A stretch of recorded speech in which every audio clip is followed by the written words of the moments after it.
tarde a todos. Hoje é quarta-feira, no dia 12 de agosto de 2015.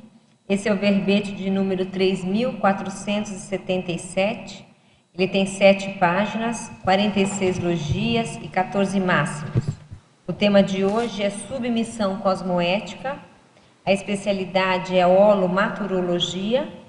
E a nossa verbetógrafa é a Valesca Ferreira, que é brasileira, do Rio de Janeiro, formada em desenho industrial, voluntária desde 1998 e tenepsista desde o ano 2000 e também é docente desde 1998.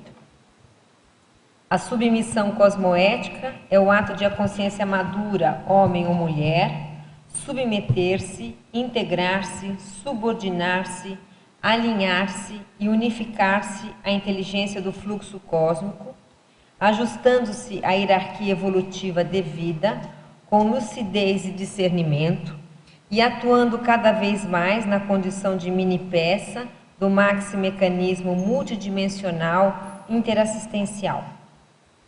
O holopensene pessoal da sujeição cosmoética, o holopensene pessoal da interassistencialidade, o fluxo ortopensênico do cosmos, a submissão cosmoética, a submissão à autocosmoética, o ato de abrir mão, a dinâmica de ser líder em certo contexto e ser liderado em outro, a subordinação pelo reconhecimento do nível evolutivo mais avançado, a rendição aos fatos e para fatos, o estado íntimo de confiança no maximecanismo evolutivo, a hierarquia expressa na escala evolutiva das consciências, a autovivência do estado vibracional profilático, o vínculo com consciências mais avançadas, promovendo o autodesassédio, a expansão do paracérebro, a sincronicidade cósmica. Chamamos a atenção aqui na argumentologia, porque nós temos 100 itens numa taxologia que vale a pena ser pensada e que penso que expressa bem, é isso que ela escreve aqui, de hierarquia expressa na escala evolutiva das consciências. Na acabativa nós temos a autoabnegação cosmoética, a conduta cosmoética, o fluxo cósmico, a irresistibilidade, e o senso universalista. O uso lúcido do livre-arbítrio da consciência a conduz naturalmente à condição da submissão cosmoética, fomentando o processo da irresistibilidade à subsunção evolutiva grupal. Você já se percebe na condição de submissão cosmoética nas ações interassistenciais? Quais fatos corroboram tal asseveração? Na mega-análise, nós temos aqui 20 itens: lucidez, evolutivo, hierarquia, subjugação, mini-peça, cosmoética, obediência, discernimento, reconhecimento, transafetividade, conscienciocracia, conscienciometria, irresistibilidade, interassistência, universalismo, descensão, esbregue, evoluciologia, autocriticologia e holomaturologia. Para a gente começar o nosso debate, então a gente pede para a Valesca para ela explicar o porquê desse verbete. Então, vamos lá. Se vocês olharem na página 12, tem a megapensenologia, que é um megapensene trivocabular que sintetiza o tema. Evolução, submissão cosmoética. Esse tema me veio quando eu me propus a fazer o laboratório de serenário, lá na instituição Aracê, no Espírito Santo. Então, eu tive, ao momento da inscrição, eu tive muitos insights a respeito de um traço da minha personalidade, que, na verdade, era um traço que formava o meu temperamento. Então, os amparadores, assim, por meio de insights, dentro da minha hipótese, né, da minha percepção, me convidaram a pensar assim: você não teria um temperamento monárquico? E ficou o mês inteiro os fatos sendo como se fossem sublinhados, eles apareciam mais. E me me confirmaram, né, pelo menos pela quantidade e qualidade dos fatos, que eu realmente tinha um percentual alto de temperamento monárquico. Eu nunca tinha pensado sobre isso. Você já fez o curso da profilaxia? Fiz. Eu fiz esse curso já. E o que aconteceu? Então, antes de eu entrar no laboratório, existem algumas dinâmicas. E dentro de uma dinâmica, eles ensinam, te dão uma técnica para você otimizar seus registros. E aí, no final, eu fiz o registro, que tinha um tema a ver com isso, essa condição de eu debatendo com um colega sobre essa questão de a minha dificuldade de se submeter, eu tenho dificuldade de me submeter realmente, eu tenho os pensamentos assim, assado. Enfim, escrevi e me foi pedido, olha, agora você faz uma frase para resumir toda essa ideia que você trouxe. E eu pensei, nossa, eu tenho que fazer uma frase bacana, eu sou publicitária, eu tenho que fazer um slogan, assim, um negócio que eu sinta que seja uma coisa positiva. Enfim, essa frase veio pronta na minha cabeça, e o que aconteceu foi uma super repercussão na minha psicosfera. Eu senti como se fosse um tsunami passando, e a minha hipótese é que atingiu também o bolsão ligado o bolsão dessas consciências que tem ligação com esse meu temperamento monárquico, ou seja, que tem traços de monarquia. Elas ficaram muito abaladas, que eu senti lá dentro da minha percepção. Eu também fiquei muito abalada, porque eu não sei o alvo, mas eu sei que foi no alvo. Então, aí, o que aconteceu? Eu fiquei com essa questão na cabeça, né? Foi muito forte, eu fui trabalhando, fui pensando a respeito, dentro das minhas reciclagens. Então, uma colega, uma vez, numa conversa, né, está aqui presente, a Alzira, ela sugeriu assim, Valesca, você não escreve esse verbete aí, submissão cosmoética? Eu falei, nossa, é uma boa ideia. Madrinha. Madrinha. E aí, enfim, ficou na boa ideia por um tempo, né? Depois eu levei um outro sacode positivo, e eu comecei a escrever o verbete. Então, o tema principal, a submissão cosmoética, foi em função desse mega pensem em vocabular, em função dessas reciclagens que eu comecei a trabalhar, ligadas ao temperamento monárquico. Bem. Então, vamos começar aqui na estrangeirismologia, na página 12. Poderia nos explicar como funciona a disponibilidade 24/7 na prática?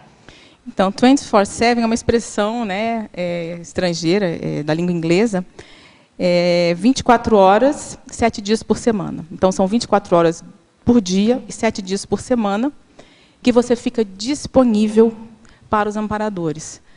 Essa é a situação. Lá eles fazem propaganda disso, tipo supermercados 24/7, videolocadoras, quando tinha na época. Enfim, tem algumas situações que se faz propaganda disso, né? A minha propaganda aqui, na verdade, é com relação a essa disponibilidade, que ainda é difícil de atingir, eu não tenho essa condição ainda, mas é uma meta, né? Você está disponível. Você não está naquele momento de, ai, agora não, eu estou tão cansada, estou vendo a novela agora. Não, agora eu vou tomar banho, porque agora é um momento só meu, ninguém me pega. Então, assim, essas imaturidades que eu venho trabalhando para poder chegar nessa condição de estar disponível quando preciso. Bem, patologia, página 12, primeira linha. Por que é tão difícil a vivência do ato de abrir mão, existindo até um apego doentio até certos objetos locais e conscientes? O que eu percebi pela minha experiência em geral, essas condições que são mais subcerebrais, você não está sozinha. Existem consciências também acopladas com isso. Então, eu tive algumas experiências de dificuldade de abrir mão de uma ideia, por exemplo, de estar sofrendo com aquela ideia, mas eu não conseguia abrir mão daquilo.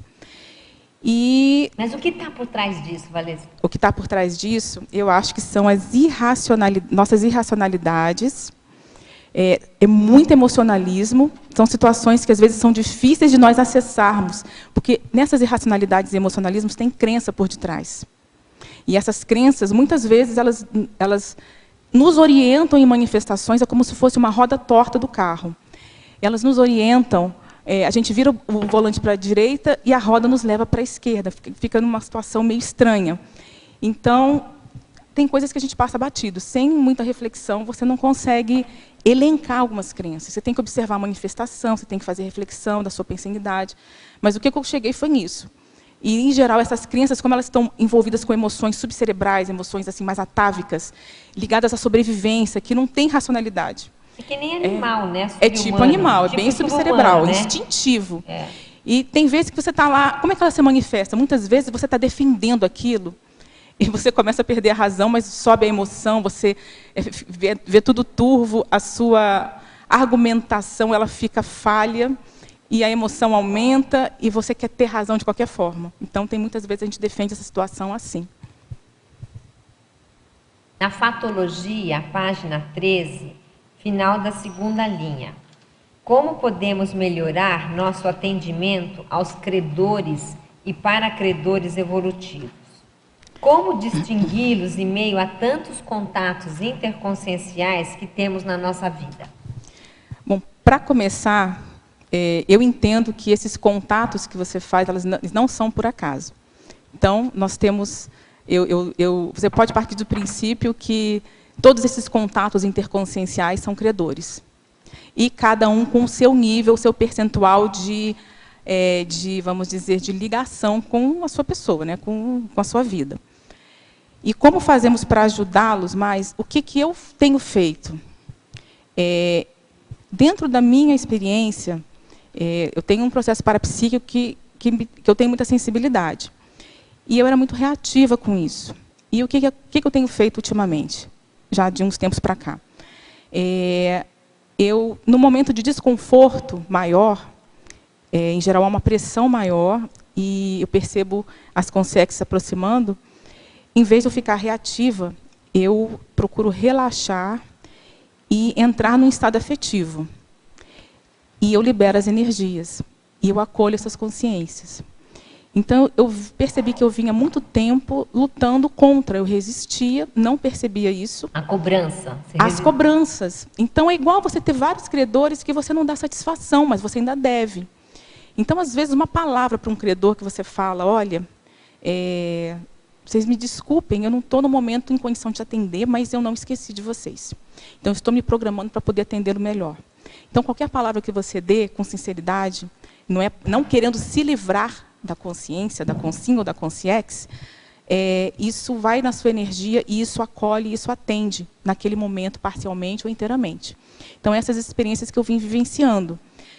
Esse verbete, ele foi, como eu falei, ele foi concebido com uma ideia do tertuliário, e a primeira experiência que eu passei com credores foi dentro do tertuliário, do serenário. A primeira experiência eu passei dentro do serenário logo quando eu entrei. Do paracredor. Dos paracredores. E eu estava dentro do serenário e, de repente, eu me vi é como se fosse um coliseu. Eu estava bem no centro e eu estava em volta e tinham as arquibancadas lotadas e eles faziam... E eu ficava olhando para aquilo e eu via assim, eu não tenho saída, agora eu tenho que enfrentar esse pessoal. E eu pedi desculpas. Eu falei, olha, gente, eu peço desculpas pelas minhas imaturidades passadas, eu não posso voltar no tempo e melhorar isso. Mas o que eu posso dizer para vocês é assim, não sejam bobos e imaturos como eu fui.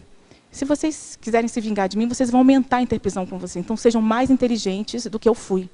Vamos nos perdoar e vamos caminhar juntos e liberar essa situação. Isso deu uma calmia geral. E, enfim, esse assunto começou, né, em 2012, lá em fevereiro, quando eu fiz esse laboratório. E, depois de um tempo, começou a ter mais esse assunto aqui dentro das próprias mini-tertúlias, né, sobre os credores. Teve círculos sobre esse assunto.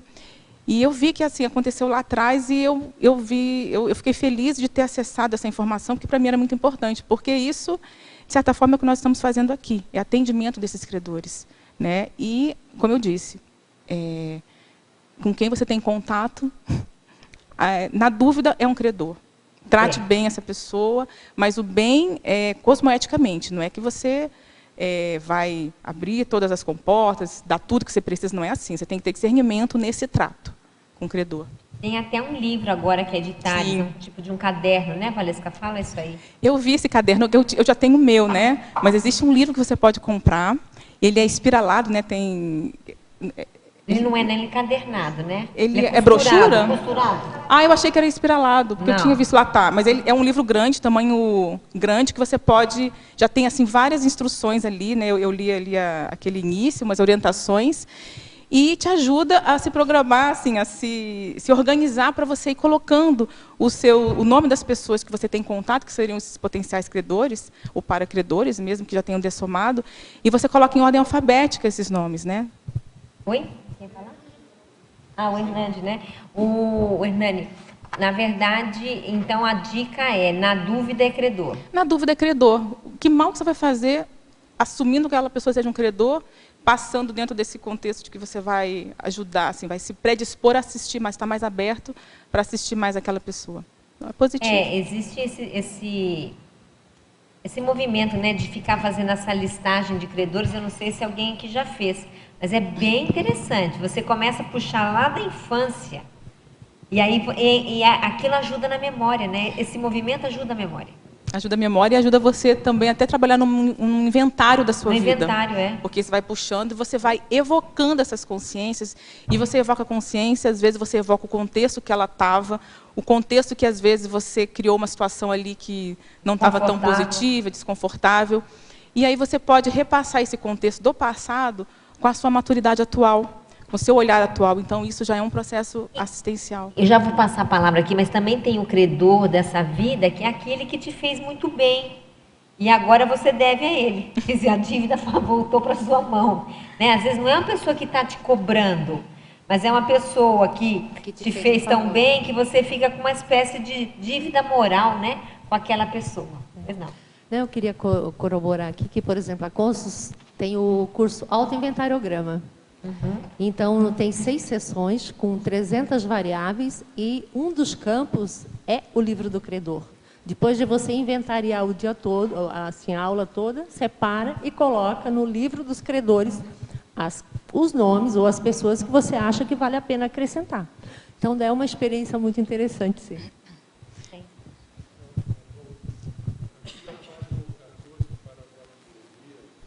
Você tem o primeiro paradoxo aqui, o paradoxo da descensão cosmoética significar ascensão evolutiva. Você podia dar uma geral, por favor? Que página está aí?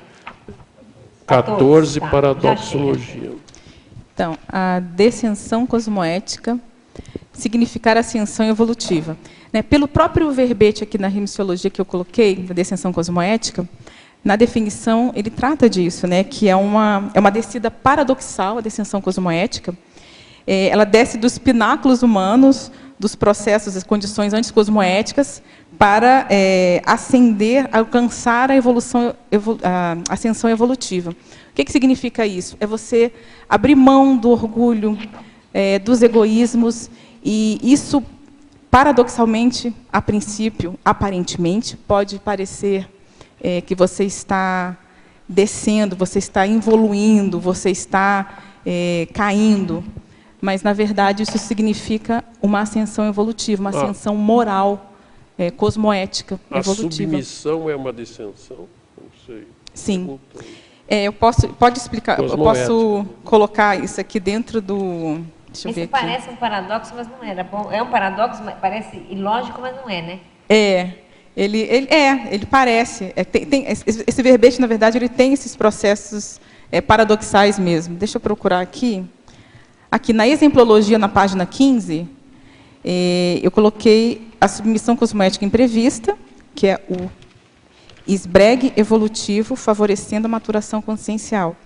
A submissão cosmoética calculada é a descensão cosmoética cavada, escolhida pela consciência madura evolutivamente. Então, a submissão cosmoética, ela exige, né, da consciência, ela pressupõe um nível avançado de lucidez, discernimento e maturidade, para você se encaixar dentro do processo como mini peça dentro do maxi mecanismo. Então, eu considero que não é uma questão fácil você ter a lucidez para ter essa cosmovisão e se perceber como uma mini peça dentro do maxi mecanismo. É um exercício. Agora, só uma última aqui, na parafatologia, terceira linha, na página 13, né? Você tem acesso às centrais extrafísicas. Você poderia ligar isso ao tema? Sim, esse acesso, com relação às centrais extrafísicas da fraternidade, da energia e da verdade relativa de ponta, isso pressupõe um nível de parapsiquismo, né, que te dá expansão e maior cosmovisão. Nessa expansão parapsíquica, você consegue ter mais lucidez até para perceber o seu devido lugar, hierarquicamente e evolutivamente falando. Então, esse acesso às centrais favorece, facilita, isso é um otimizador, entendeu? É um impulsionador. Eu vejo dessa forma. Assim, a partir de algumas experiências que eu tive, eu vejo a ligação dentro dessa expansão parapsíquica, cosmovisão, e isso te dá um impulso maior ao processo do maximecanismo. Você está acessando mais esse maximecanismo. Você acessar as centrais mostra que você está num fluxo cósmico dentro desse processo da submissão cosmoética. Ok, obrigado. Tem uma pergunta nessa linha, só para a gente continuar. Na definologia, na segunda linha, o que seria a inteligência do fluxo cósmico? Então, esse é o maximecanismo multidimensional interassistencial. Existem consciências avançadas trabalhando nesse processo, né, do energético, do cosmos. A gente tem aí, dentro dessa hierarquia evolutiva, a gente coloca, pressupõe-se isso, e existe a escala da evolutiva, né, das consciências. Então, dentro desse processo, tem a gente aqui, na dimensão intrafísica, até o serenão, o Homo sapiens sereníssimos. A partir dali, seriam uma consciência livre. Então, dentro das nossas discussões, que beiram até, às vezes, o processo da mateologística, a gente tem essas inteligências trabalhando em prol da evolução das consciências. Então, existe eu considero isso como sendo esse maximecanismo interassistencial. É uma rede positiva dessas energias com as intencionalidades cosmoéticas evolutivas, e a gente, quando entra nesse fluxo pró-evolução, a gente consegue acessar essa inteligência. Então, precisa de você ter um nível de lucidez um pouco maior para poder acessar isso e fazer parte e corroborar. Quando a gente está assediado, quando a gente não está ainda, não tem tanta lucidez, a gente acaba atrapalhando esse fluxo cósmico. Então, né, parte desse princípio aí. Na Estrangeirismologia, página 12, segunda linha, poderia relacionar o paramicrochip com o tema do verbete? Sim. Então, como eu tinha falado antes, a questão da submissão cosmoética, ela pressupõe um nível de lucidez mais avançado. E o paramicrochip, ele favorece isso. Ele favorece essa ligação maior com a procedência extrafísica, ele otimiza o seu processo de lucidez. Então, favorece a essa questão da submissão cosmoética. Na Pensenologia, página 12, terceira linha, poderia discorrer sobre o holopensene da autoridade moral, preponderando sobre os demais? Sim, quando você tem autoridade moral em determinado assunto, em determinado contexto, tem vezes que você não precisa argumentar muito e, às vezes, nem precisa falar. A sua energia, ela é refratária, inclusive, para os próprios assediadores. Então, essa autoridade moral é quando a pessoa tem vivência daquela condição, ela tem vivência e superação, ela tem entendimento dessa condição. Então, isso é o holopensene da autoridade moral.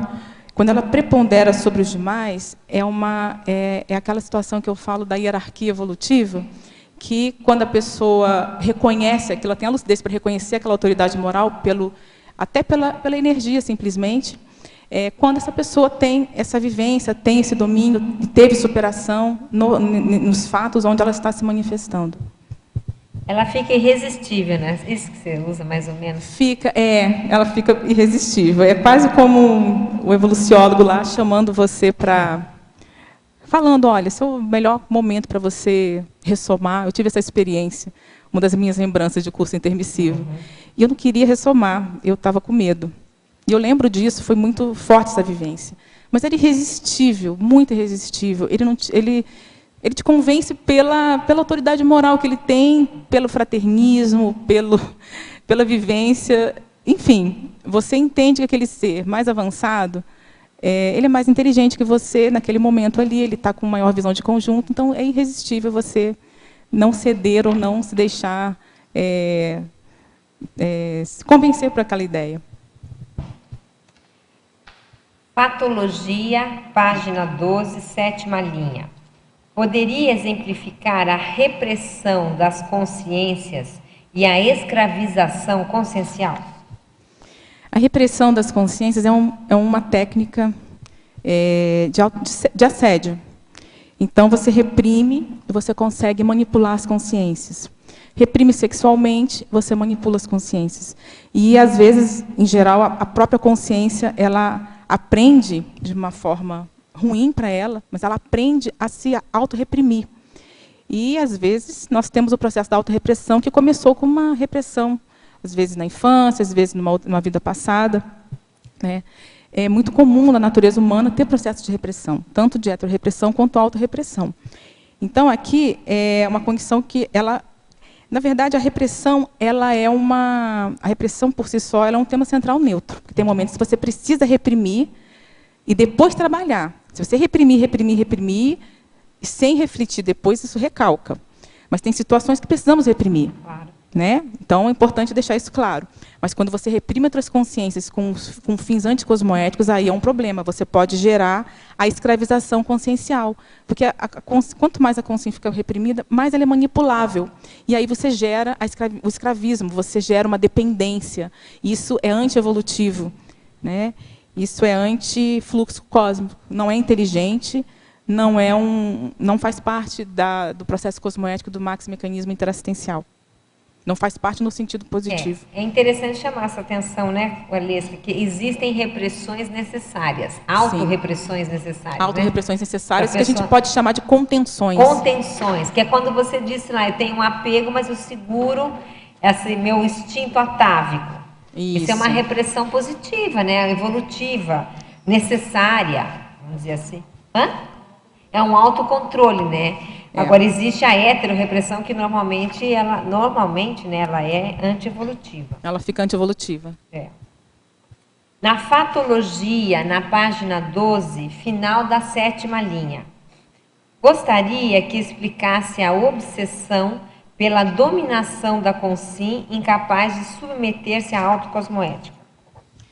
Bom, a obsessão já mostra uma condição atávica, como nós estávamos falando, né? A pessoa que ela é obcecada por alguma coisa, independente do que seja, ela já está numa condição antievolutiva. É atávico, é emocionalismo exacerbado, é fanatismo. Então, essa obsessão pela dominação da consciência, como eu tenho falado antes, sobre a escravatura, né, a escravização. É o mesmo processo, ela é obcecada para escravizar, para dominar as consciências, né? E ela é incapaz de submeter-se à própria autocosmoética, porque às vezes essa consciência pode ter tido, sim, um curso intermissivo. Então, no curso intermissivo, ela tem acesso aos princípios cosmoéticos. E aí o que acontece? Chega aqui nessa vida intrafísica, começam a vir aqueles cons mais assim, atávicos, porque a recuperação de cons ela é mais fácil quando a gente repete muitas vidas aquele processo. Então, nós repetimos em muitas vidas processos de sobrevivência, de guerra. Se olhar para trás, tem muita coisa aí não tão positiva que a gente pode enumerar. E aí, se ela recupera aquilo ali e ela meio que para nesse contexto, ela não recupera os cons mais magnos, ou fica num nível mais teórico, ela não consegue aplicar de fato, aí ela pode tender a um processo de obsessão pela dominação de consciências, que eu chamaria de síndrome da dominação. E tem um verbete. Tem o verbete. E tem o verbete do Luiz Gonçalves. Luiz, né, Gonçalves. Ele dá esse tema, inclusive, naquele curso da profilaxia das posturas monárquicas. Ele já deu essa temática de síndrome de dominação. Então, tem a ver com isso. Ela é incapaz de submeter-se aos processos cosmoéticos que ela conhece, e ela usa a inteligência, muitas vezes, para justificar as ações anticosmoéticas. Patologia, página 12, oitava linha. Poderia aprofundar a necessidade doentia de a consciência querer todos submissos à vontade pessoal, porém sem se subjugar a ninguém? Então, ele continua nessa linha da síndrome da dominação. a consciência, muitas vezes, isso é um processo doentio. Ela só se satisfaz, ou pensa que se satisfaz, ou pensa que fica satisfeita, quando há consciências que ela pode dominar. Então, em vez dela buscar o alto poder consciencial, que é o maior poder que eu considero que uma consciência pode ter sobre ela mesma, é um autocontrole, um autoconhecimento profundo, ela conhecer os mecanismos, os traços, saber pontos fracos, pontos fortes, o que falta, o que tem que melhorar. Então, isso dá um alto poder, esse conhecimento, né? Mas, em vez da pessoa buscar isso, ela busca o externo, ela não busca o autocontrole interno. Então, para compensar esse fato, muitas vezes, ela busca controlar as outras consciências. Então, ela fica com uma necessidade doentia de querer todos submissos, porque ela pensa que é só assim que ela vai se sentir no poder, de fato, e vai se sentir dominando, vai se sentir por cima. E ela pensa que só assim ela pode ser feliz ou plenamente satisfeita. Qual a relação dessa condição que você vê, Valesca, com as energias? Então, quando uma pessoa dessa chega no poder, normalmente ela tem muita energia, né? E a pessoa que tem muita energia, é óbvio que ela trabalhou anteriormente para chegar nessa condição. E a energia é um tema central neutro, né? A sua intencionalidade é que recheia a energia, ou seja, seus pensennes, seus pensamentos, ideias e sentimentos, suas intenções, é que dão a qualidade da energia. Então, não sei se eu estou respondendo a sua pergunta, mas eu entendo assim, a relação com a energia se você tem muita energia, você tem mais responsabilidade, cuide com as suas intenções, porque o estrago é sempre maior, para quem tem muita energia. Eu estava pensando naquela condição que a pessoa que domina demais as outras, o quanto que essa pessoa ela é concener. Sim, ela é uma vampira porque ela precisa vampira, né? das consciências, venerando ela, colocando ela naquela condição, sustentando ela naquela condição de poder, e ela, na verdade, ela é uma concener. É isso mesmo. Aí eu estava pensando também que aquela questão de quando ela perde o poder, ela entra naquela outra síndrome, que é do ostracismo, que tem o livro, né? Tem o livro do Maximiliano. Então, quer dizer que entre uma coisa e outra, está a dominação e o ostracismo. Depende de onde ela está, que, na verdade, é uma relação de poder e de energia, né? É verdade. É bem colocado isso, né? Um viés que eu não tinha ainda pensado. E é uma relação de poder com energia e essas síndromes, né? Da dominação, o poder supremo e depois a queda. A queda do poder que dá o ostracismo que ela perdeu. Isso. Ela perdeu afeto, perdeu um monte de coisa, mas ela perdeu energia também. Perdeu energia também porque ela é sustentada também, apesar dela ter muita energia, ela também é sustentada por essas outras energias. Ela usa a energia dela para aglomerar aquela situação e se manter naquele status quo, mas ela recebe a energia das pessoas. Eu estou dizendo, obviamente, né, na condição patológica. Né? Não estamos dizendo da condição de você ter um poder consciencial, é outra coisa. Pois não.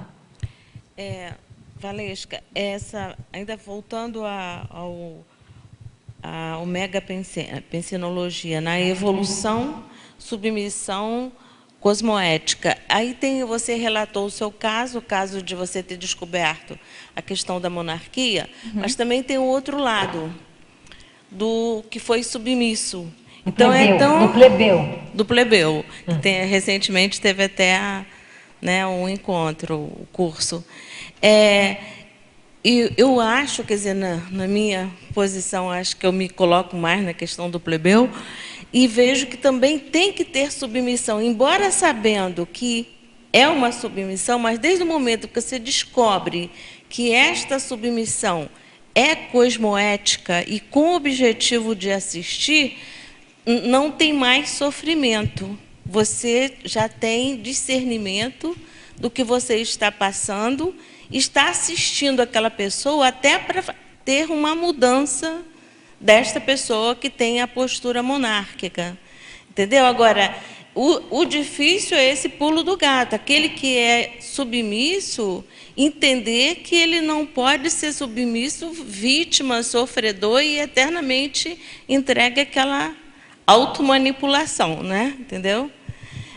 Agora, quando ele descobre que ele pode assistir daquela forma, ele tem consciência, ele discerne por que ele está fazendo aquilo, então já se passa a ser assistencial, porque ele não está mais sendo enganado e nem tem auto-engano, né? Então, nesse caso, ele teria mais lucidez. Tem mais lucidez. Então, eu vejo dos dois lados, né? Que é essa questão da submissão cosmoética, muitas vezes no atendimento, você tem que se submeter. E outra coisa que eu gostaria de falar também, aquela questão que você colocou, muitas vezes, o assediador, né, ser um credor. Antes até de eu estar na Conscienciologia, atendendo uma paciente, um assediador se pronunciou através dela e falou assim para mim: você, nesta posição, você pensa que você foi tão boazinha como você está sendo agora? Você não foi, você esteve comigo e fez parte de uma quadrilha. Eu liguei à Revolução Francesa, que eu tenho realmente alguma coisa, e nesse momento eu não entendi o que era o credor, mas entendi que era alguém que eu devia.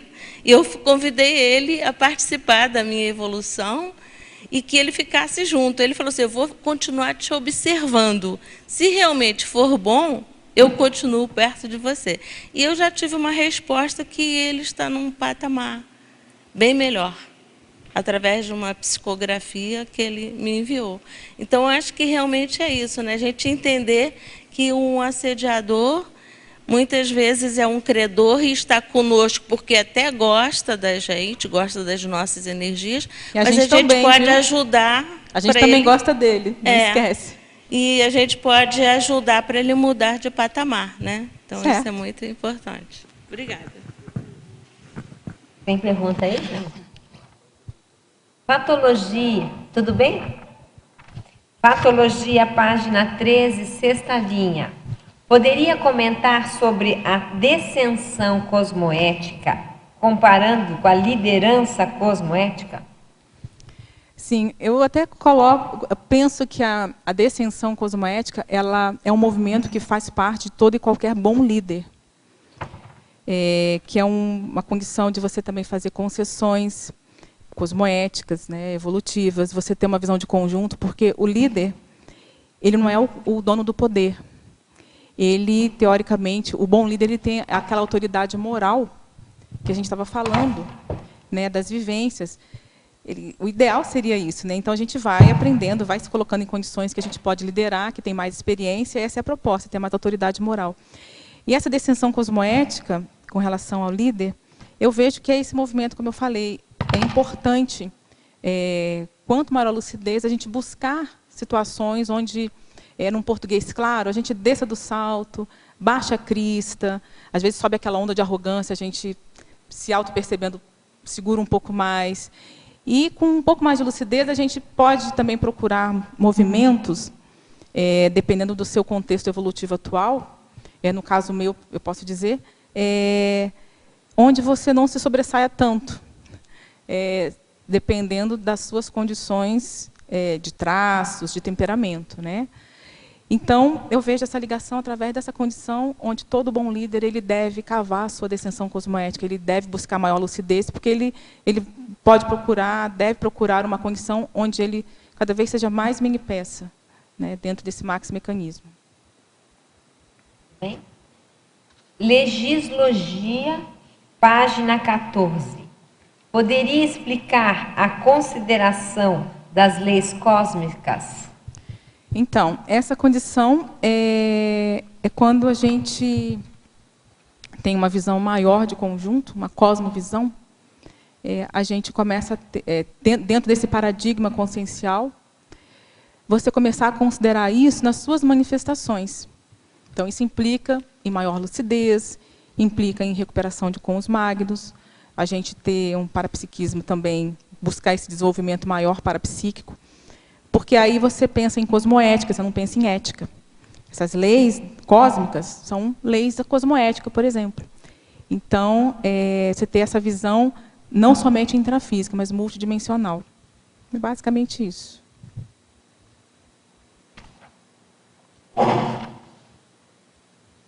Antagonismologia, página 14, segunda linha.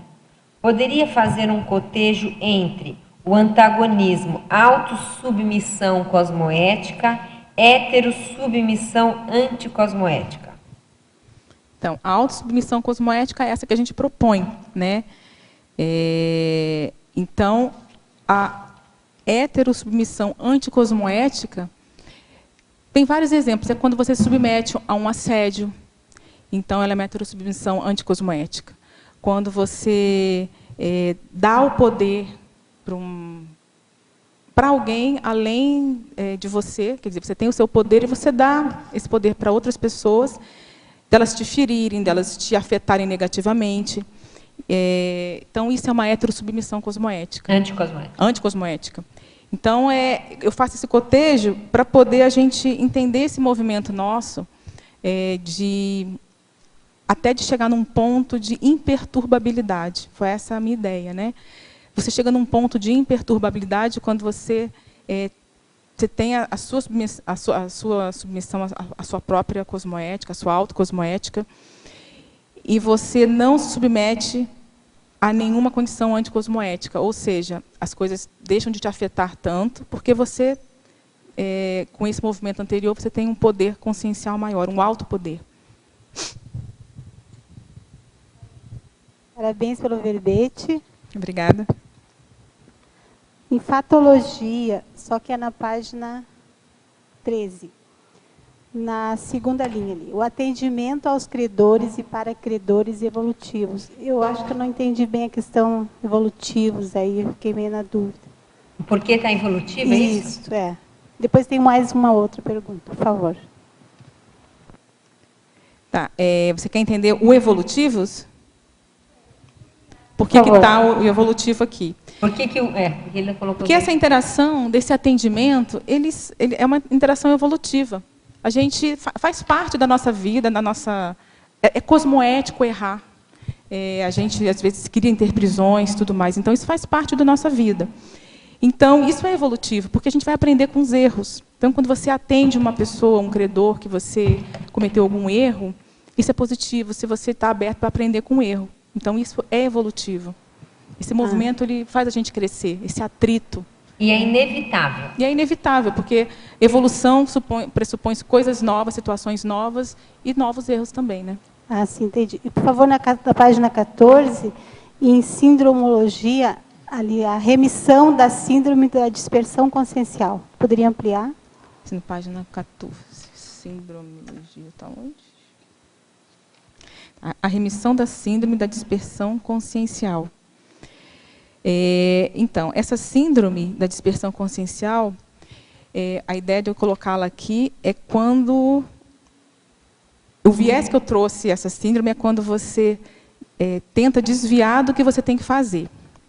Então, no meu caso, eu fugia dos credores, mas eu não percebia. Como é que eu fazia isso? Me dispersando, tirando o foco de ações interassistenciais, de coisas mais prioritárias.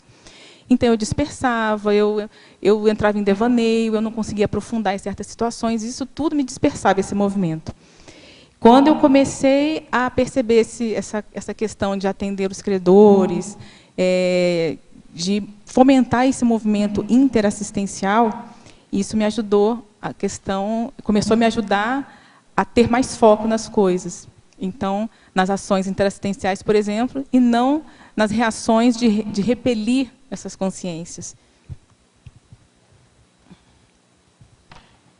Valesca, tem uma pergunta de novo, era bom você repetir. Tem mais duas iguais, então eu vou fazer. Tá. Poderia aprofundar a disponibilidade 24/7, que você falou bem no comecinho? Posso. Então, vamos lá. Essa estrangeirismologia, ela é uma expressão, eu não sei se ela é inglesa ou americana, eu achei nas condições lá americanas, né? Mas, enfim. Deve ser americana. Deve ser americana, né? Porque é bem estilo. O estilo americano é bem monossocial. De venda, de consumismo. De coisa de consumismo. Ela vem daí. Então, a gente tem supermercados que são 24/7. O que isso significa? 24/7 é 24 horas do dia, 7 dias por semana. Então, ela fica funcionando 24 horas por dia. Em vez de falar todos os dias, ela bota 7 dias por semana. Ou seja, ela não para nunca. Então, eu coloquei a disponibilidade 24/7 porque Você imagina chegar num ponto onde você está disponível, mesmo que você tenha muitas coisas a fazer, que nós sempre temos, você tem um nível de organização, sua rotina, mas que você esteja num nível de disponibilidade íntimo que você possa atender situações mais emergenciais ou situações que se apareçam para você e que você não tenha aquele pensamento tipo, agora não, eu não, estou muito cansada, acabei de chegar de uma aula, nossa, eu dei tudo, ali não tem mais nada para dar para ninguém. Então, você às vezes tem esse pensamento, né? Não, agora é a hora daquele filme, eu parei a semana inteira, trabalhei a semana inteira, agora eu vou ver esse filme, não vou atender ninguém. Então, é com relação a isso que eu trouxe essa questão da disponibilidade. Né? Você ter uma disponibilidade que, mesmo cansado, mesmo, às vezes, mais não tão disponível intimamente, mas você se coloca naquela prontidão e você se disponibiliza para poder atender aquela demanda que você vê que é importante. Argumentologia, página 15, na seção taxologia. Poderia expandir os itens? Vou começar pelo primeiro. 6. Arbítrio. Sim, vamos lá.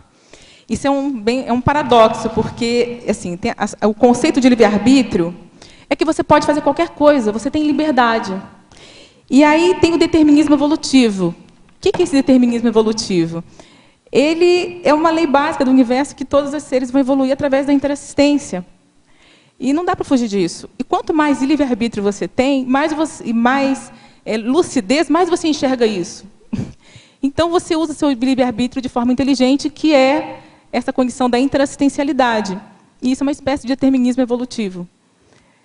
Deu para entender? Fala de novo. Vamos lá. Então, isso é um paradoxo, né? Quanto mais livre-arbítrio nós temos, mais liberdade nós temos de escolha. Só que o livre-arbítrio em alta escala pressupõe uma consciência mais avançada. E essa consciência mais avançada, o que ela vai pensar em fazer com o tempo livre dela? É mais interassistência. Através de vários movimentos, pode ser de escrever, de dar aulas, os processos de projeção, as reurbanizações, tem várias coisas que você pode fazer. Todas essas coisas implicam o quê? Interassistencialidade. São movimentos assistenciais, interassistenciais. Então, na verdade, assim, quanto maior o nosso livre-arbítrio, mais nós vamos escolher, pela nossa lucidez maior, o processo interassistencial, que é um processo determinístico, porque a evolução só se dá através da interassistência. Ficou mais claro? Tá claro. Quer dizer que, na verdade, todo mundo olhando, né? Na verdade, é o determinismo da interassistencialidade que você está querendo falar, né? Interassistencialidade, isso. Muito bem. Agora ela pede aqui, número 20, coerência. A submissão da coerência pessoal à sincronicidade com o cosmos. Então, a gente falou sobre isso em outras palavras, que essa submissão implica num nível de lucidez que você não só não pese contra o cosmos, esse fluxo do cosmos, essa inteligência cósmica, quanto você, na verdade, você vai ajudar.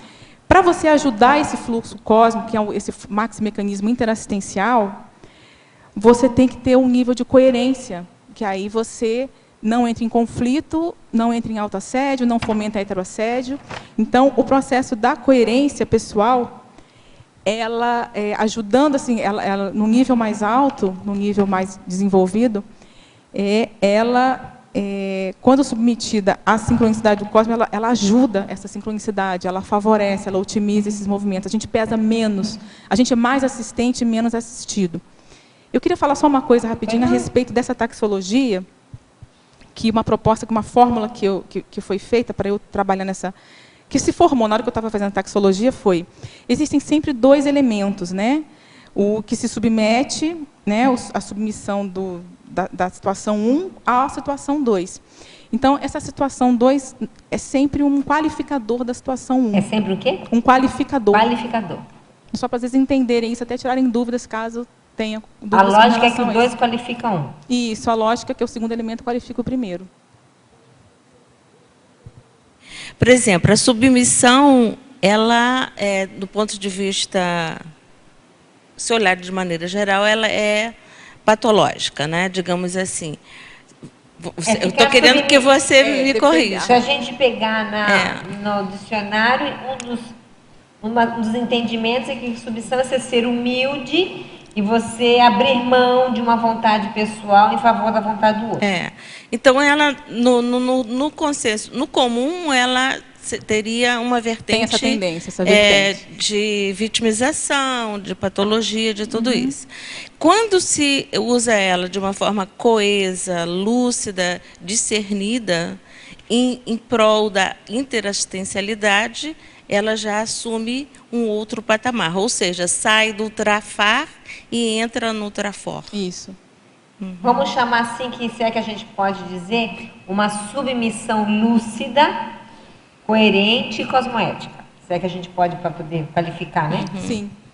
E, por exemplo, se ela descobre que ela tem tudo isso, quando eu falo, eu estou tentando dialogar com você. Você pode me responder. Estou argumentando, mas você pode intervir. Digamos assim, quando você descobre que tem esse trafar e você transforma esse trafar em trafor, isso você, ao mesmo tempo, sai do trafar, você entra num nível evolutivo muito maior e descobre uma ferramenta que você já domina, né? Domina de uma outra forma, mas qualificando ela... Você tem que qualificar o movimento. Não é isso? Isso. É a Rosa pensando mal. Seu verbete. Aí, nessa mesma taxologia, número 25, com sim. De novo, lá com os credores, né? Está rendendo, credor, né? tá... Então, a submissão da consciência é o enfrentamento dos credores. Os credores nos qualificam, os assediadores nos qualificam, eles nos apontam erros, nos apontam falhas, nos apontam faltas. Então, é um povo que a gente tem que ser grato. Essa é a verdade. Então, quando a gente submete a isso, cosmoeticamente, não no sentido anticosmoético, gente, é importante até colocar isso aqui. Esse é um ponto muito sério. A gente se submeter por autoculpa a um credor, você está no buraco. Tá? Autoculpa é com sentimentos de medo, sentimentos de impotência, sentimentos de perda de autopoder, de vitimização. Isso é anticosmoético. Quando a gente enfrenta cosmoeticamente o credor, essa submissão cosmoética, porque aqui é uma taxologia cosmoética. Não é a submissão ao credor, é a submissão ao ato de ter que assistir o credor. Isso. Essa submissão ao ato de, né? Não é que você ficou submisso a ele, mas você se submeteu a uma condição que ela é inevitável. Você precisa assistir o credor. Então, quem sabe é isso que você está querendo falar, né, Vanessa? Exatamente, esse enfrentamento, porque aqui essa taxologia, são todas submissões cosmoéticas, né? Então, quando você está falando lá dessa submissão, é o ato de enfrentá-lo. E enfrentar não é bélico. A palavra enfrentar, ela pode suscitar uma condição bélica. Vamos lá, com pau e pedra, enfrentar os credores, né? Não é bem isso. É você recebê-los, é você ouvi-los, é você conversar com eles, acolhê-los, entendeu? É dar uma satisfação para eles. São pessoas, ou são para pessoas, podemos dizer assim, né? Com quem a gente tem dívidas. Então, Valesca, e a gente, eu estou dialogando com você, tá? Estou percebendo. É porque eu faço eu faço o inverso, né? Então, digamos assim, a pessoa que descobre que ela tem esse credor e que ele está próximo, que ela está fazendo esse processo com essa técnica, ela é a pessoa mais indicada para atendê-lo, porque ela já tem todo um know-how de conhecimento com ele está próximo a ela, né? E na interassistencialidade é a pessoa ideal para reverter esse processo. É a pessoa ideal naquele contexto específico, onde gerou o desconforto, o problema, a falha, o erro, enfim. Não é isso? E não só ideal, é inevitável. Além de ser ideal, é bacana a gente falar que é inevitável. Da inevitabilidade que dos fatos e parafatos. E a lei de causa e efeito, ela é imperiosa, né? Não é que não pode, não tem como. Em algum momento vai acontecer essa condição. Melhor você se adiantar a isso. Esse livro dos credores nos ajuda a nos adiantarmos um pouco, né? Nos adiantarmos, que eu quero dizer assim, não não empurrar com a barriga, que muitas vezes a gente faz isso. A gente tem essa tendência, às vezes, até por não perceber a condição, não ter lucidez para os fatos. Então, essa postura ajuda a gente, na verdade, tá evocando, o livro dos credores ajuda a gente a evocar, fazer esse movimento. Então, onde você vai, na verdade, fazendo esse movimento, você vai encontrar com um monte de amparador, né? Um amparador desse povo aí, né? É no assistido, junto com o assistido, que a gente encontra os amparadores, né? E, Valesca, só complementando isso que a Rosa falou, de a gente ser a pessoa ideal, né? Eu tive uma experiência na dinâmica que foi interessante, que foi uma situação meio que inversa, no sentido de que a Consegue se aproximou e ela estava aflita porque ela queria me perdoar. Então, eu tive que ajudar, né? Eu coloquei, não, então me perdoe, né? Porque ela queria... Interessante isso. Ela queria seguir em frente, queria fazer as coisas dela, só que ela estava aflita porque, ai, mas como é que eu vou perdoar, né? Então, eu tive que ajudar a Consegue a me perdoar, né?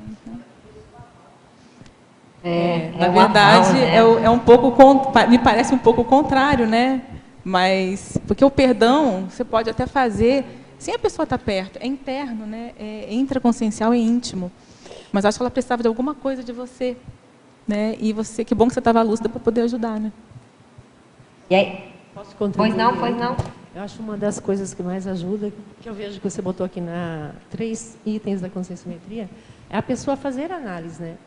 Como que ela está, quais são os efeitos, quais são as consequências, o que ela sente, ela está irritada, está antagônica, está o quê, ela está a favor, mas ela observar como é que estão as energias, que foi falado agora, né?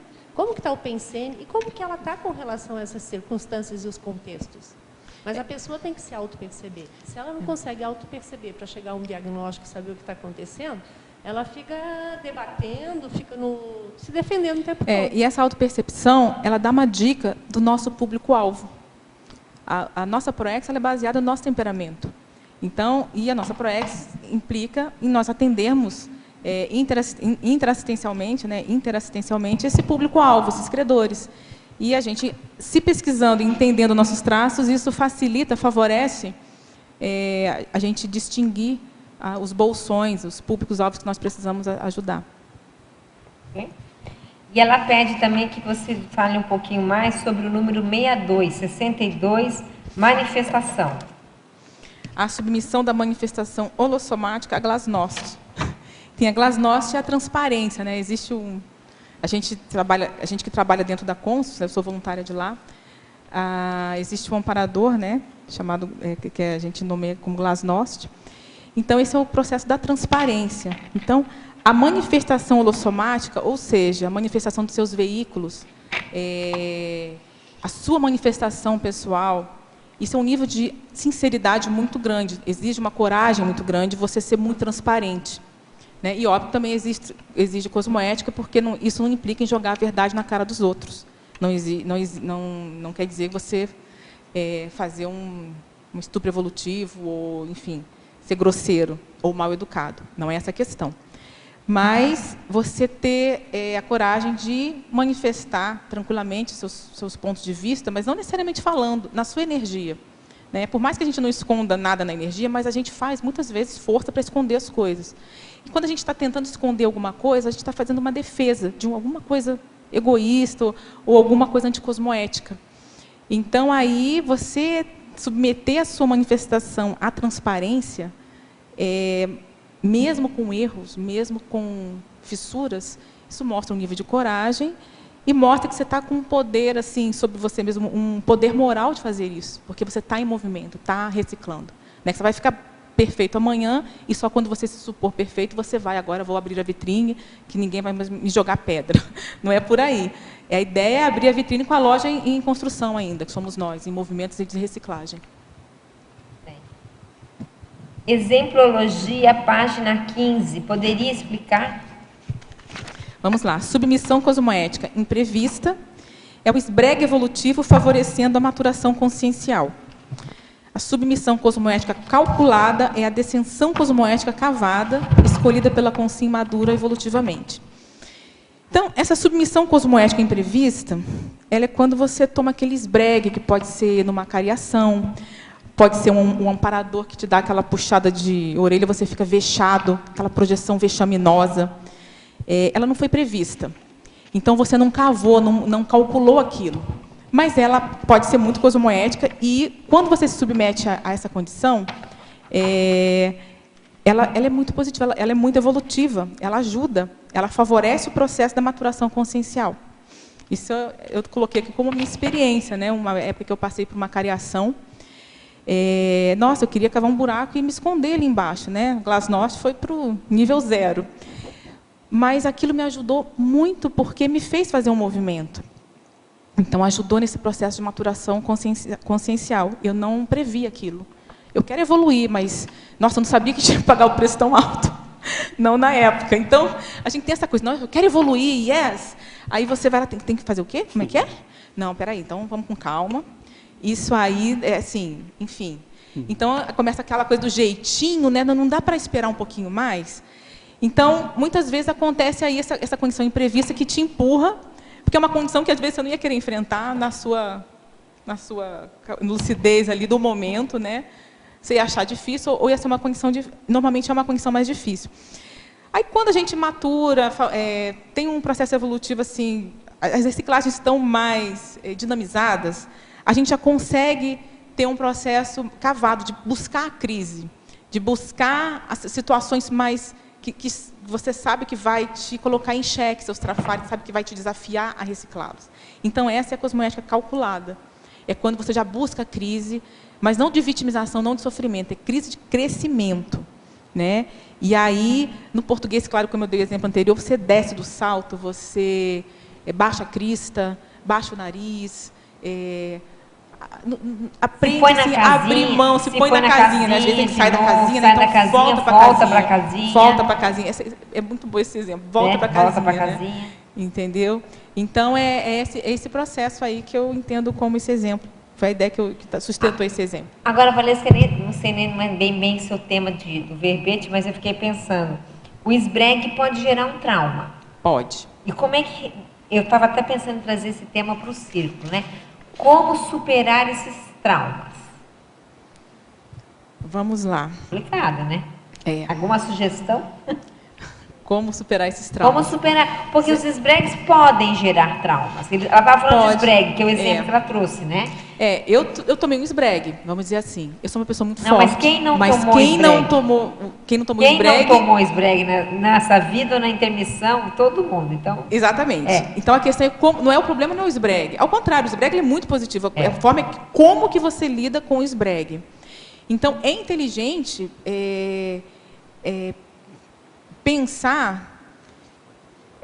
ele tem um processo de desdramatização. Porque quanto mais você se coloca como vítima e você dramatiza e você fica choramingando aquela condição, se vitimizando, é pior. Eu passei por isso. Depois eu vi que não está adiantando nada. Demorei um tempo, né? Aí você, nesse movimento, você começa a ver os ganhos evolutivos. Então, é um movimento sério de você começar a desdramatizar, porque é um fato de desdramatizar, enfrentar trafares, você desdramatizar, você enfrentar uma rejeição. Tudo isso, toda hora acontece com a gente, muitas vezes. Então, uma bronca, às vezes uma chamada, uma puxada de tapete assim que te deu um sacode, você cair de cima da árvore ali, né, ou sacudiram a árvore, você quebrou o galho, você caiu, isso te põe em movimento. E se você tiver essa visão de não dramatizar, de tirar o melhor disso, já facilita bastante. Mas o esbregue ele pode virar estupro, aí é coisa negativa, né? Independente de se virar estupro ou não, independente. Se você buscar essa condição de não dramatizar, mesmo com estupro, você pode sair disso. Você vai sair disso eventualmente. A questão é o quão rápido podemos sair disso. O professor Valdo falava muito sobre esse negócio, né? O problema não é o tombo. O problema é quanto tempo você demora para se levantar. Então, o tombo foi um estupro evolutivo, o tombo foi um esbregue, foi um peteleco, o que for, o tempo que você demora para se levantar. Entendeu? Porque é pessoal, né? Tem pessoal. Gente que pode ser que consiga recuperação rápida. Outros vão ficar patinando, né? Não sei, o professor Valdo falava que ele fazia de tudo para evitar o estupro. Claro. O amparador dava dica para não... Estupro é negativo. A pessoa vai levar um esbregue que ela vai... O que tem aí é a tal da cosmoética destrutiva. E é outra coisa. Estrupa é outra coisa, né? É outra coisa. Mas o esbregue é quando você se vê numa situação que você errou. E alguém te dá um puxão de orelha, mas aí tranquilo, né? Não é de você humilhar a pessoa. No caso aqui, estou dizendo, eventualmente... Pode chegar que não é o ideal, obviamente. Não, e a pessoa, mesmo sem ter tido uma humilhação, às vezes ela pode se sentir humilhada. E aí? Eu acho que tem duas coisas, Mabel. Tem tanto o esbregue da pessoa que passou por vítima e tem o esbregue de algoz também. São características diferentes que a gente já observa bem na Consus e nós estamos mapeando essas duas coisas. O esbregue de um esbregue de amparador algoz e o esbregue de vítima.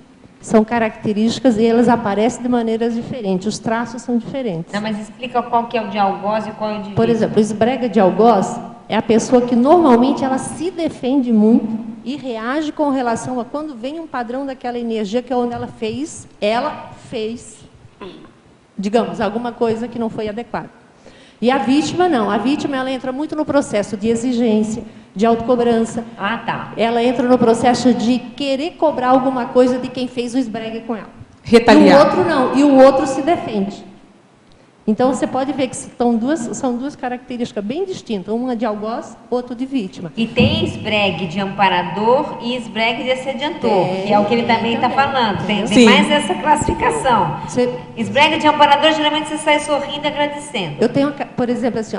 Ou fechado, né? Ou fechado, mas você mas sai mexido. bem. Eu pensei em amparador. Você sai Por bem. exemplo, o professor Valdo tinha certas coisas que ele não podia fazer, Claro, porque o amparador porque dava você não dica tinha que ia limite, virar, né? Ia virar estupro, é isso que eu penso. A Keiko apresentou, acho que recentemente, um trafar desafiador. Foi essa semana. Foi, não foi? Foi domingo. Então, foi em cima do diagnóstico que ela fez, em cima dos mapeamentos dessa síndrome de vítima dela, de vitimização que ela tinha.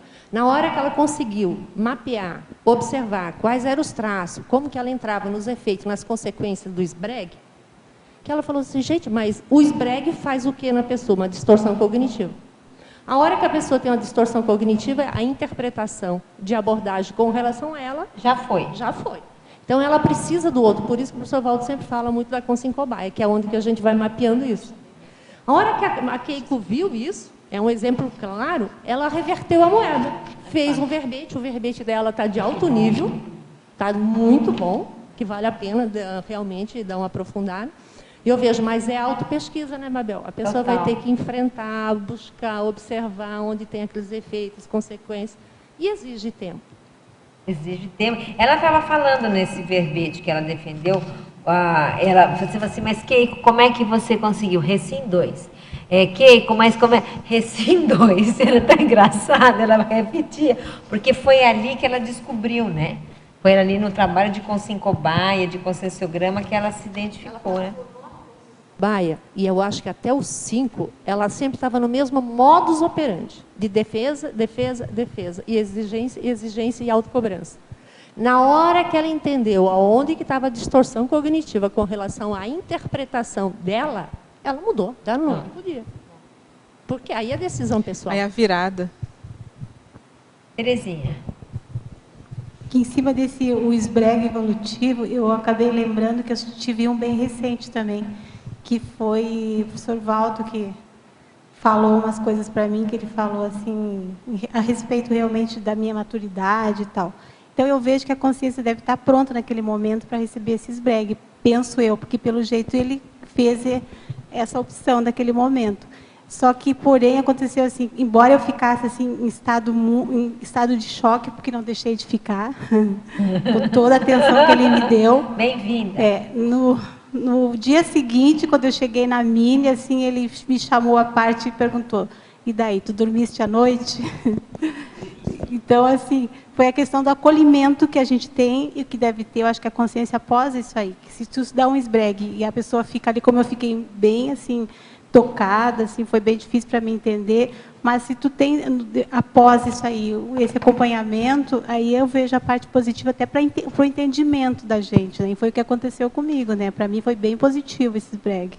É que o primeiro olhar com relação ao esbregue é a pessoa perceber que o esbregue é dela. É decorrente de algum ato ou conduta ou postura nossa. Agora, o que foi, aí compete a autopesquisa da gente ver o que é, né? Onde que você meteu as mãozinhas de maneira inadequada. Podemos continuar? Só, Pode ir. eu queria só mudar tem coisa para falar. Não, pode ir em frente, aqui eu não enxergo você por causa disso aqui. Agora, mudando de assunto aqui, na questão 68, que é página 16, né? Moral, a submissão da moral à ética, como coisa de filósofo, tá interessante. Coisa de filósofo, né? Então, a ética, ela é um qualificador da moral, num sentido que você, assim, numa forma simplificada, assim, você traduz a moral como normas, regras, né, até condições de comportamento, tudo mais. E aí, a ética já é uma construção, né, e você se pressupõe que seja uma coisa mais interna, você faz uma reflexão interna, você começa a construir certos valores dentro de você.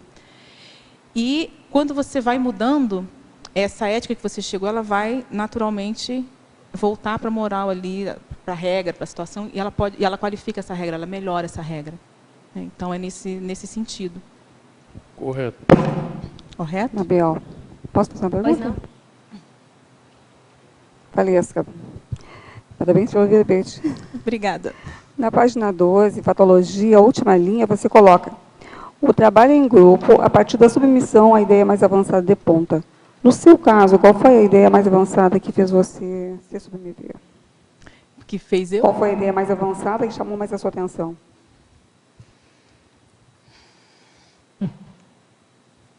Eu tinha uma ideia que, na verdade, eu descobri como sendo um valor que me movia, era um motor. E há pouco tempo, há poucos anos atrás, que eu descobri esse motor, né, que era, assim, ele me levou para o trabalho dentro da conscienciologia, né, que era assim, era uma frase: eu quero ser uma pessoa melhor. Então, esse é um motor que eu tenho.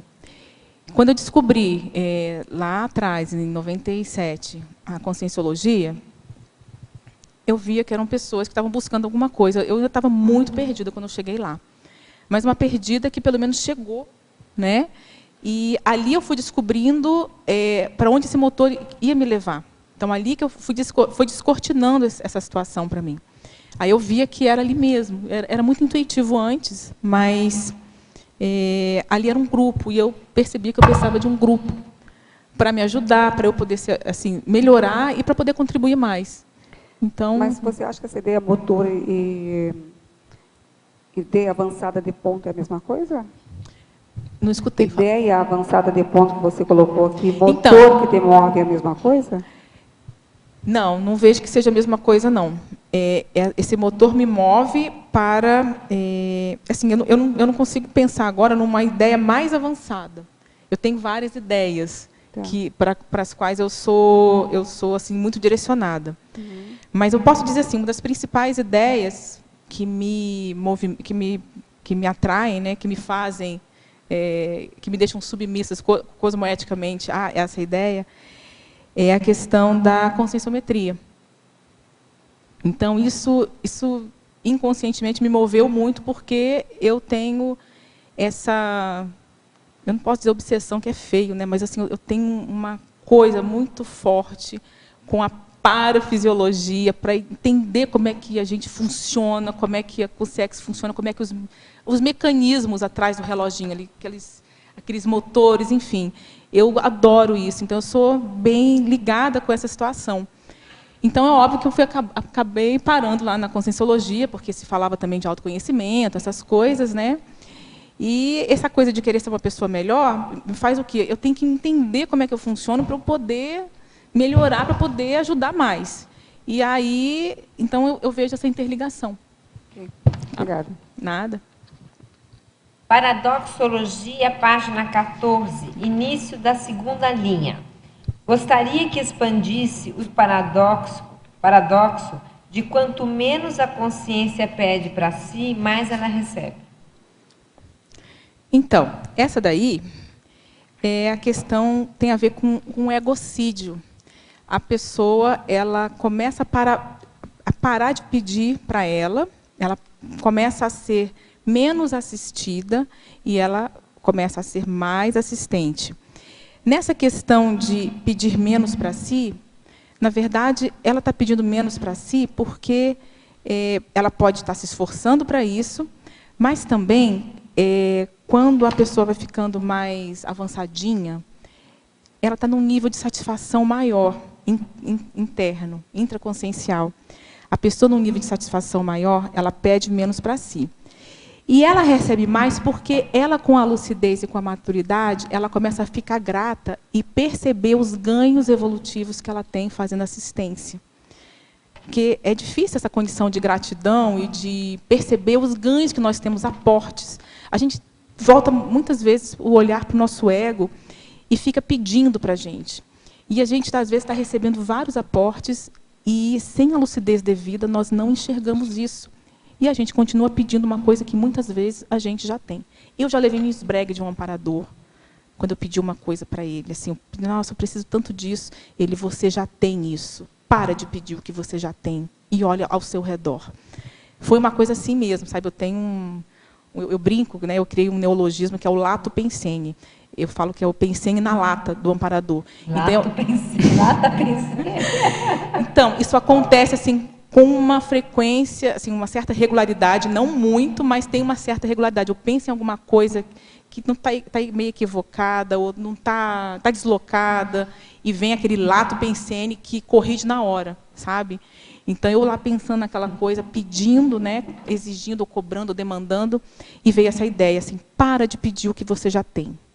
Ou seja, me chamou de cega porque eu não estava enxergando o que eu já tinha.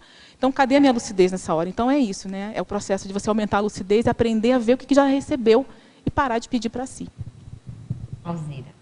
Valesca, isso que você está acabando de falar tem a ver com a tua listagem, com a número 10? A autocrítica, a submissão da autocrítica ao juízo crítico? Sim. A autocrítica...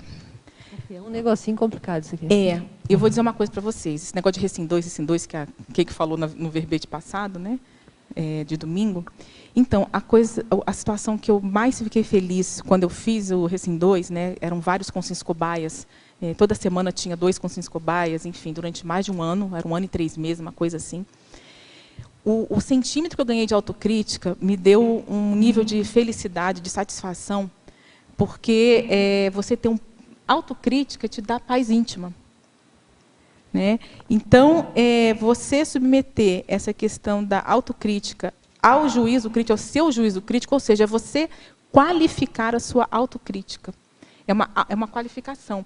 Só que nesse movimento de consciência cobaia, tem outras vozes que te ajudam. Então, é uma ajuda assim, que foi muito positiva para mim, eu vejo que as pessoas também comentam, é muito positiva. Então, isso ajuda a gente a construir nossa autocrítica. Então, é isso aí. Parabéns pela taxologia, me ajudou muito em minhas reflexões. Poderia comentar o número 18, chakras? Todos os chakras não têm a mesma importância? Por que inferiores ou superiores? Como distingui-los?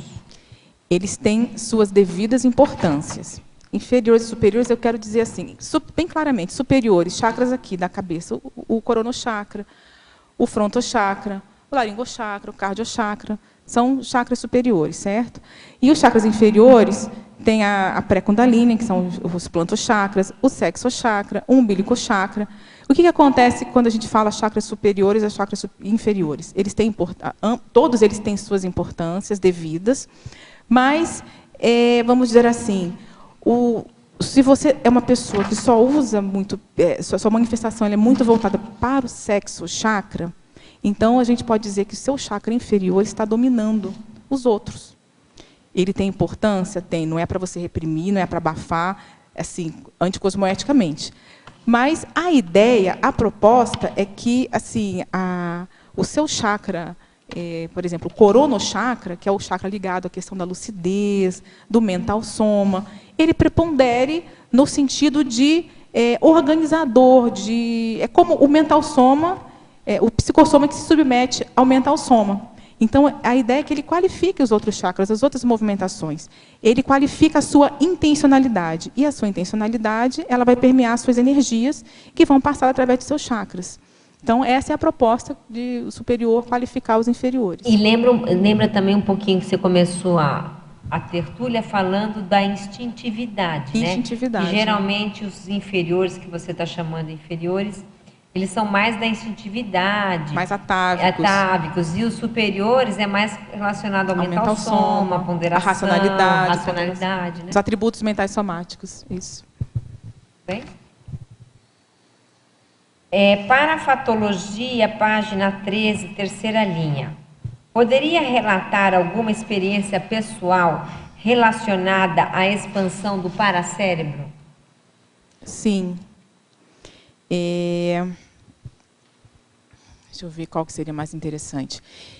Eu tinha chegado há pouco tempo na Conscienciologia, eu não entendia muitos assuntos ainda, né? E eu estava lá no Rio de Janeiro, andando na praia de Ipanema, com uma pressão danada, o cardiochakra todo exprimido, eu com angústia, com reatividade, sabe, me debatendo, com dor de cabeça, com náusea e um monte de coisa. E aí veio uma cunha de amparador. Veio assim: é só dar amor para essas consciências. Foi essa palavra, mas chegou com uma energia, e num átimo de segundo, eu abri tudo, saiu tudo, o desconforto extremo passou a um bem-estar. Eu não tinha o nome Primener, eu acho. Eu não sei se eu tinha acessado na época esse nome, ou se tinha esse neologismo. Mas eu entrei em Primener imediata e expandiu o paracérebro, ou seja, deu essa visão de conjunto. E ali foi a primeira vez que eu pensei assim, sem conhecer direito o que significava aquilo. Eu posso ser desperta. Enfim, foi uma expansão do paracérebro ali, é uma expansão de um processo até de fraternismo, porque eu me tornei ali como se fosse uma fonte de fraternismo. Eu comecei a exteriorizar energias fraternas, e aí me deu essa sensação de que eu tinha o poder sobre mim mesma, né? Me deu essa coisa de autopoder. E você tem esse autopoder dando afeto para as consciências. E foi a partir dessa expansão aí, foi um trabalho, um exemplo de expansão que eu tive, que foi muito imediato, foi muito rápido. Patrocinada, é claro, né? Geralmente é, né? Geralmente é. Parafatologia, página 13, última linha. Poderia falar sobre a real hierarquia evolutiva na dimensão extrafísica? Real hierarquia evolutiva na dimensão extrafísica. É assim. Uma vez eu pensava assim, né? Eu estou aqui me sentindo o máximo, né? Mandando, desmandando, aquela coisa. E aí, quando eu fui ficando mais madura, eu comecei a pensar nessa condição que eu estava antes, e pensei assim: nossa, quando a gente chegar lá no extrafísico, as casinhas devem mudar tudo de lugar. Tem gente que às vezes está mandando um monte, a pessoa está se achando por cima da carne seca, como eu estava naquele momento. Mas era um processo egóico. Então, a real condição, hierarquia evolutiva, quando você está sem o seu soma, que restringe e que muitas vezes esconde dos mais incautos as suas reais intenções, né? Então, você ali vai estar numa dimensão, uma condição evolutiva, afim à sua real condição.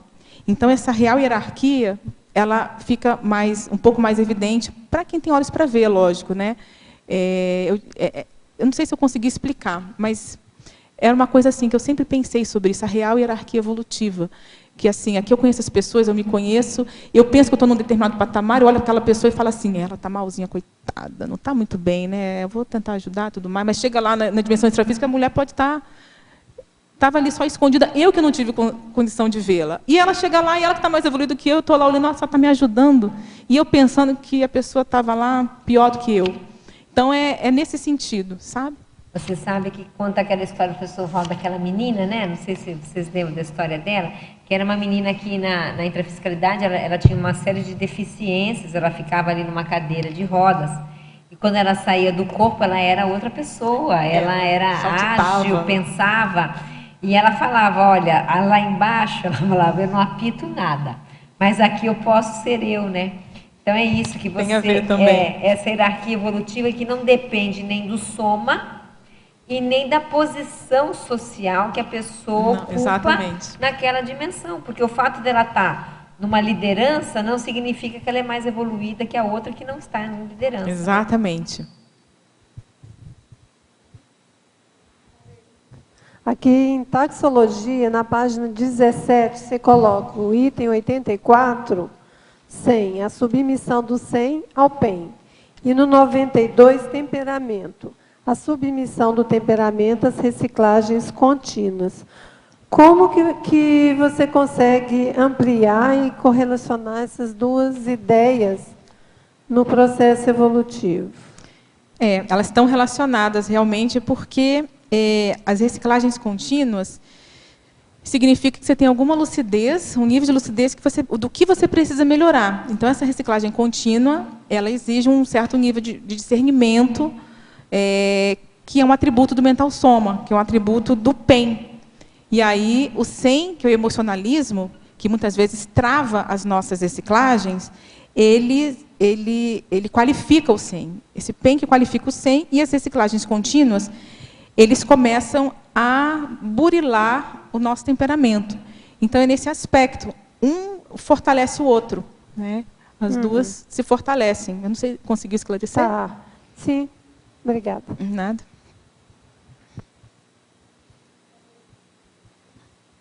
Ali na fatologia, a página 13, eu queria entender, ali na 8ª linha, você colocou a transafetividade. Por que não é a autotransafetividade aqui? Por que não é a autotransafetividade? Por que tu colocaste como a transafetividade em relação ao tema? Eu coloquei transafetividade, apesar de que poderia ser autotransafetividade, sim. Mas, quando eu coloco a transafetividade, é uma palavra que a gente já usou até mais aqui, e ela me remete à ideia mais diretamente, porque eu entendo essa transafetividade, que ela sai da pessoa para os outros também, né? Para o ambiente, para as consciências. Então, é de si para os outros. Eu acho que é mais por esse lado. A autotransafetividade pode me dar essa ideia, assim, num primeiro momento me dá uma ideia que você está trabalhando, mas trazendo a coisa mais para você. Tá? E essa transafetividade me dá essa ideia de você dar para os outros, né? De passar para os outros, de doar. Tá. E nessa mesma patologia, na 4ª linha, poderia ampliar a pacificação dos conflitos, eliminando a necessidade de poderes efêmeros. Você pode me repetir onde que ela está? 4ª linha, na página 13. Na 4ª linha. A pacificação dos conflitos. Já achei. Dos conflitos, eliminando a necessidade de poderes efêmeros. Então, quando você tem muito conflito, a tendência da pessoa conflituosa, ela não consegue controlar dentro, ela vai controlar fora. E aí ela tem necessidade de poder sobre os outros, sobre as coisas de fora dela. Quando você tem uma condição de mais pacificação, isso dá um nível de satisfação maior, mais plena. Você não necessita dominar os outros para se sentir pseudo-satisfeito. Então, aí você elimina essa condição, dessa necessidade de poderes efêmeros. Valesca, por favor, eu não sei se você já respondeu, a Sônia aqui. Na página 16, na taxologia, número 48, governança. A submissão da governança à democracia pura. Exato. Então, a ideia desse processo evolutivo nosso é chegar na democracia pura. Então, é uma condição assim direta aqui, né? A democracia pura, ela qualificaria, a ideia é qualificar as governanças, os governos, os mandatos, tudo que puder, e chegar nessa condição de democracia pura. Essa é a proposta daqui, né, dessa linha.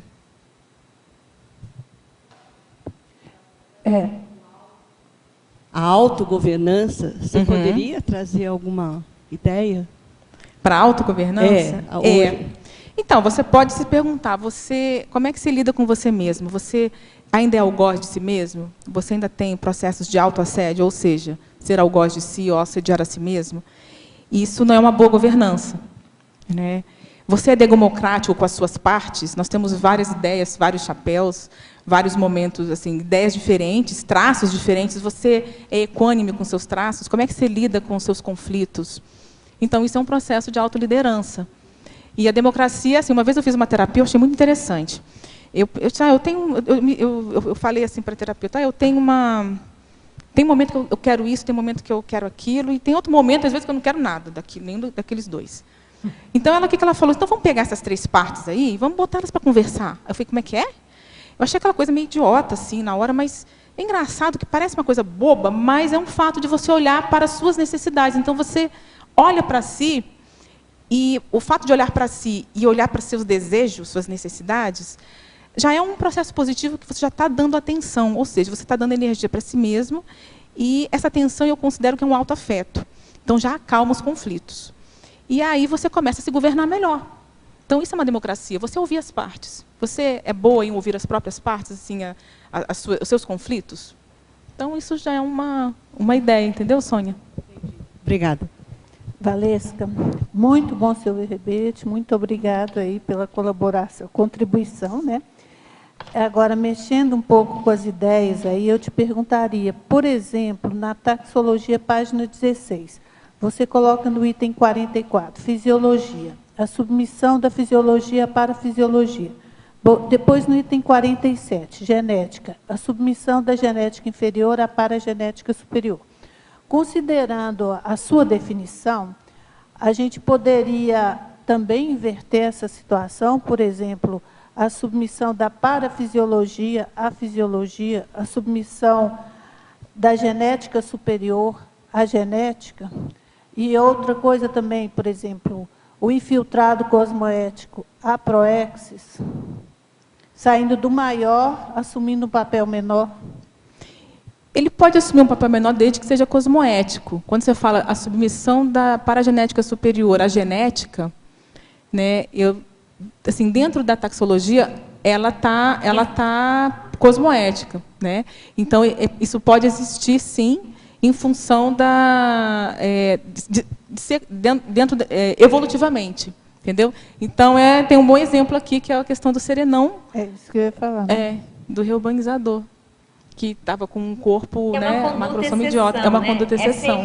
Acho que você pegou a média, né? Porque eu peguei esse a média. Um caso bem específico, interessante de pensar, mas ele é uma conduta exceção. É uma conduta exceção. Mas você pode dizer assim, por exemplo, uma consciência que ressomou, numa vida anterior ela perdeu a perna, e ela, quando passou lá pela primeira dessoma, ela não conseguia formar a perna extrafísica dela. Então, ela ficou naquela condição ali, ela ressomou, e o que aconteceu ali? Ela ressomou e ela está com o corpo inteiro de novo.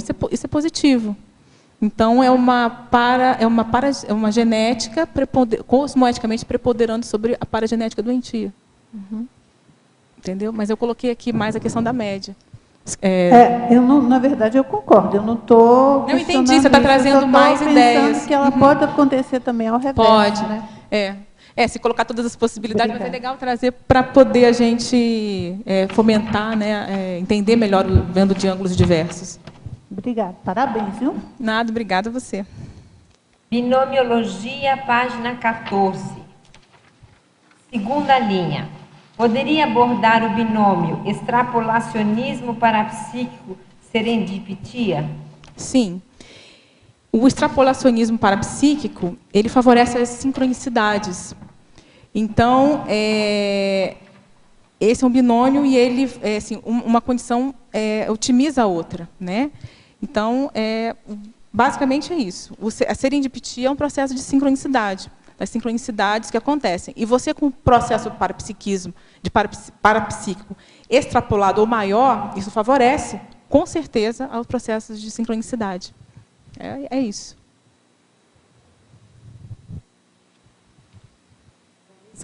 Na principiologia, o último princípio, como que você analisa aqui que você colocou o princípio da convivialidade sadia? Princípio da convivialidade sadia. Olha, eu vou fazer meu jabá enquanto ela procura. O tema do círculo desse sábado é Cultura da Ortoconvivialidade. Ah, que legal. O princípio da convivialidade sadia, então, vamos extrapolar essa condição da convivialidade sadia, levando lá para a definição, que é a mini peça dentro do maxi mecanismo. Então, quanto maior a lucidez, maior esse processo da submissão cosmoética, a consciência mais avançada, ela consegue se colocar numa condição de mini peça dentro de um maxi mecanismo. Isso é a condição o princípio da convivialidade sadia. Então, o que é a convivialidade sadia aqui? É a gente favorecer os movimentos assistenciais. Então, a nossa coerência está alinhada com isso, nossas ações estarem alinhadas com isso. Então, isso implica em alto nível de coerência, de pacificação íntima, sem conflitos. Quanto mais conflitos a pessoa tem, mais difícil ela conviver com outras consciências, né? Então, é óbvio que, apesar de que a gente está nesse processo melhorando, mas é claro que a pessoa com um nível de pacificação maior, ela vai estar favorecendo mais essa questão da convivialidade sadia. Então, é esse princípio, é o mini peça no máximo mecanismo. Está dentro até do processo da definição também. Pergunta paradoxologia segunda linha. O paradoxo de quanto mais a consciência se submete de modo autocrítico ao fluxo do cosmos, maior é o livre-arbítrio vivido. Então, isso é a mesma coisa que a gente já falou um pouquinho, dizendo em outras palavras, né? Então, quanto mais a consciência se submete de modo autocrítico, né, e cosmoético ao fluxo do cosmos, ou seja, quanto mais lúcida, avançada essa consciência significa que ela tem maior livre-arbítrio vivenciado. Então, ela tem maior liberdade. Mas, ao mesmo tempo, quanto mais ela investe essa liberdade nessas tarefas interassistenciais, né, favorecendo esse princípio de convivialidade sadia, maior é o livre-arbítrio dela. E mais ela investe. É um círculo virtuoso, que eu diria. Você está mais avançado, você tem mais lucidez, você busca o que é melhor para todos. Você acaba, naturalmente, favorecendo o processo grupal. Isso tem a ver com a frase enfática, lá no final. A última linha, né? É o processo da irresistibilidade à subsunção evolutiva grupal, né? A subsunção, no caso, é o efeito ou o ato de você incluir alguma coisa dentro de algo maior. Então, é a mini peça no maxi-mecanismo. Então, é esse processo aí. Aproveita, Valesca, que já fala o paradoxo seguinte. O paradoxo, princípio da descrença, submissão cosmoética. Então, né, parece que quando você fala em submissão, né, você fala, você não acredita em tudo. Que era a pergunta da Rosa, né? Acredite em tudo que estamos dizendo aqui, submeta-se a tudo, né? E não é. O princípio da descrença é você entender, buscar entendimento das ideias, buscar a sua vivência, e aí ter mais cognição, expandir sua cognição a partir disso. Quando você expande cognição, a tendência é você ter mais discernimento e mais lucidez. E aí você percebe que começa a entender o seu papel evolutivo, né? Qual que é o seu papel evolutivo? E esse papel evolutivo, você, muitas vezes, criou. Você pode ter criado num curso intermissivo, criado, que eu digo, assim, traçou as orientações, dependendo do seu nível de lucidez.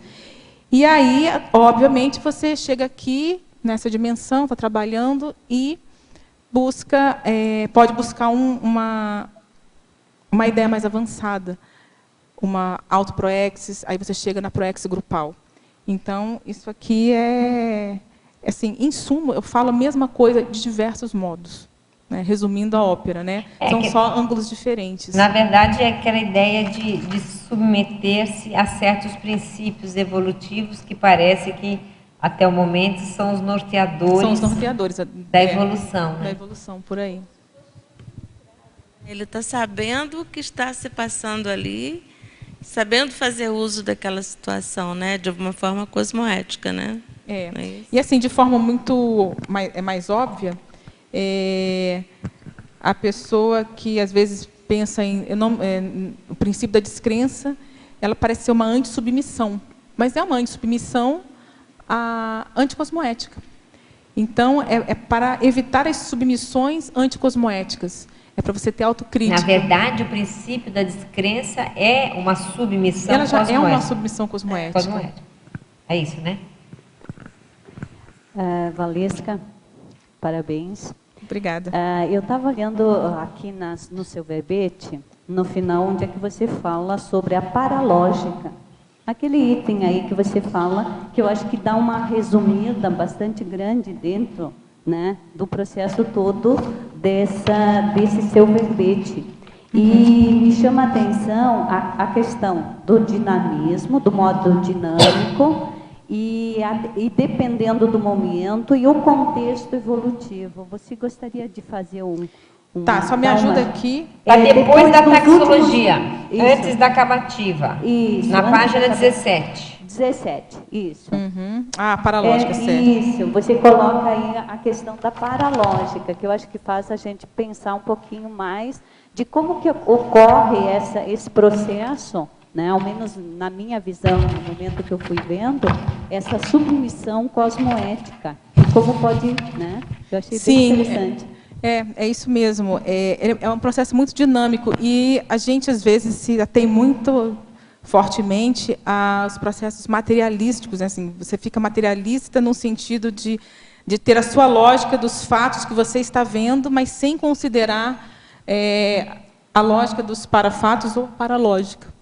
Então, é mais por esse lado, né, que implica, de novo, pela milésima vez que eu estou falando aqui, quando você tem mais lucidez, você percebe mais essa interação, você consegue colocar nas suas elaborações mentais, você consegue considerar de forma prática a multidimensionalidade, que não é uma coisa assim muito simples. Muito fácil você estar dentro de uma sala de aula pensando multidimensionalmente, mas eu já me vi falando isso, já ouvi pessoas também comentando, né? Nossa, a gente sai da sala de aula, sai de um evento, a gente vira meio abóbora.